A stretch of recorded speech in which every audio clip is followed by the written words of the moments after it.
অভিশপ্ত শ্মশান একটি চতুর্ভাগী ভৌতিক গল্প। পর্ব এক, অরণ্যের ডাকে।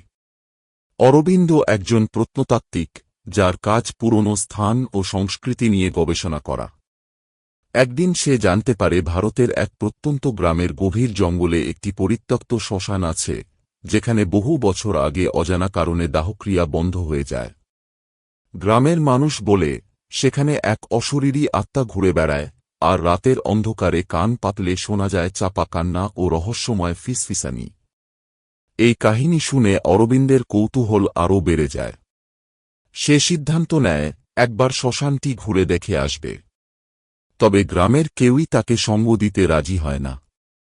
বৃদ্ধ করিম চাচা, যিনি গ্রামবাসীদের সবচেয়ে অভিজ্ঞ মানুষ, তাকে সাবধান করে বলেন, সেই শ্মশান অভিশপ্ত।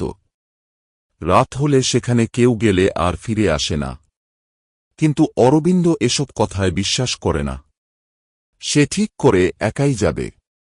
পরদিন বিকেলে সে জঙ্গলের পথে হাঁটতে শুরু করে। চারপাশ নিস্তব্ধ, শুধু মাঝে মাঝে শুকনো পাতার মচমচ শব্দ আর দূর থেকে ভেসে আসা পেঁচার ডাক। শ্মশানের কাছে পৌঁছে সে দেখতে পায় জায়গাটা সত্যিই ভীতিকর। ধ্বংসস্তূপে পরিণত এক শিব মন্দির, চারদিকে বট ও অশ্বত্থ গাছের ঝুলন্ত শিকড়, আর ছড়িয়ে ছিটিয়ে থাকা পুরনো পোড়া চিতা। হঠাৎ বাতাসে শীতল অনুভূতি ছড়িয়ে পড়ে।